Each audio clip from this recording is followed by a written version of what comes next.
सरस्वती जी और उनकी बहू रश्मि के बीच एक दिन बहस छिड़ जाती है। आखिर किसका काम ज्यादा आसान है, बहू का या सास का? माँ जी, सास को काम ही क्या है, आपके सारे काम उंगलियों पे तो हो जाते हैं। कुछ भी। हाँ, हिसाब तो उंगलियों पे ही हो जाता है ना। अरे बेटा, ऐसा सिर्फ अभी लगता है, जो मुझे करना पड़ता है ना वो तुझे करना पड़े तो समझ आएगा कि असली काम का पहाड़ कैसा होता है। ठेले बराबर वजन भी नहीं है आपके काम में, हर बात पहाड़ों के वजन की कर रही हैं आप। तू ऐसा करती ही क्या है घर में बेटा, ये तो बता मुझे। मैं थोड़ी ना कुछ करती हूँ, सब जादू से हो रहा है इस घर में। अरे एक दिन मेरा काम करोगी तो समझ आएगा। Okay okay, shut up. कल से मैं घर के काम करूंगी और तू मेरी जगह हर चीज का हिसाब रखना, ठीक है? ठीक है, ये भी कर लेते हैं। ये सास बहू की डील के बारे में रश्मि के पति अमन को नहीं पता था और न ही अमन के पिताजी सुरेश जी को। पर गेहूं के साथ साथ जैसे घुन भी पिस जाता है, ये दोनों भी पिसने वाले थे। सुबह अमन उठकर रेडी होता है ऑफिस जाने के लिए, तो पता है उसके कपड़े नहीं निकले हुए हैं। अरे रश्मि, तुमने मेरे कपड़े नहीं निकाले? अपनी माँ से पूछो ना, उन्हीं का काम है ये। अमन अपनी माँ के पास जाता है। अब मेरे कपड़े आज आप देने वाले हो क्या माँ? हाँ, देना तो मुझे ही चाहिए, पर तेरे बहू ने कपड़े धोने ही नहीं डाले, तो कोई भी धुला हुआ कपड़ा नहीं है बेटा। हैं? ऐसा क्यों? कपड़े तो धोने आप ही देते हो ना माँ? अरे बहू ने तुझे बताया नहीं, अब हम अदल बदल गए हैं, मैं अब बहू और तेरी बीवी सास। अमन परेशान हो गया। वो बिना इस्त्री के कपड़े पहनकर ऑफिस चला गया। सरस्वती जी अपने घुटने के दर्द के कारण झुककर घर साफ नहीं कर पा रही थी और ना ही खाना बनाना याद रख पाई। उधर रश्मि पहले ही दिन घर की चाबी घुमा चुकी थी और 300 रुपए का हिसाब अलग नहीं मिल रहा था। पर दोनों का ही घमंड कैलाश पर्वत से भी बड़ा था और दोनों ही खेमे एक दूसरे की बात मानने को बिल्कुल तैयार नहीं थे।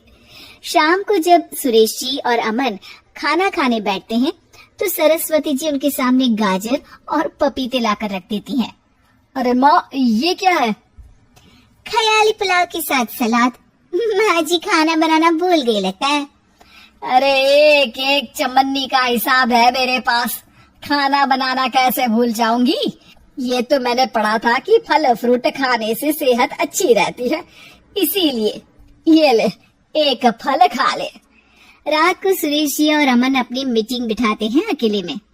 बाबूजी, इनकी लड़ाई के कारण ना हमें ठीक से खाना मिल रहा है, उल्टा करके सारे काम रुक गए हैं।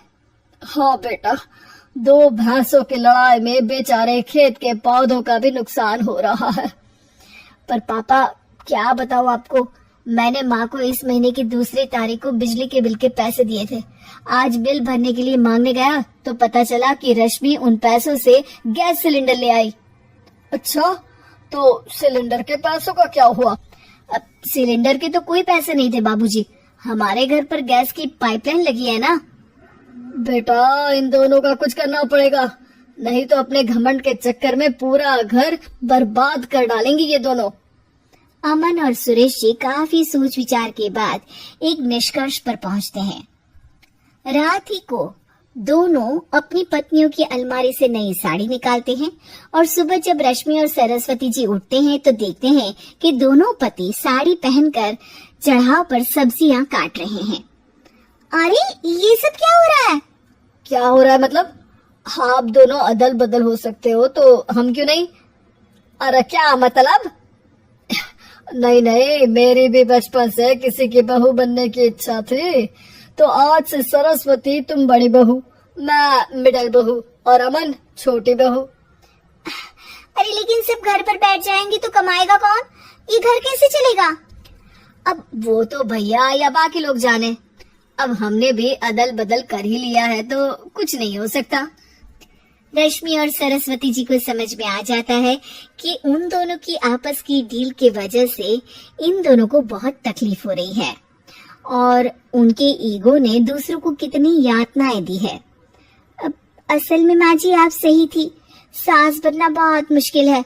अरे हाँ बेटा, और तू भी, मुझसे तो नहीं हो पाया सब घर के काम, वापस बदल ले क्या? हाँ हाँ बिल्कुल माँ जी, और अब आप दोनों भी बदल लीजिए। कोई आ गया तो आप दोनों को देखकर क्या सोचेगा। अच्छा है, आप दोनों के समझ में ये बात तो आई। मैं फटाक से कपड़े बदल लेता हूँ। अरे रुक जा बेटा, एक फोटो ले लेती हूँ तेरी। मेरी बेटी होती तो तेरे जैसी ही दिखती साड़ी में। और मेरा फोटो नहीं लोगी?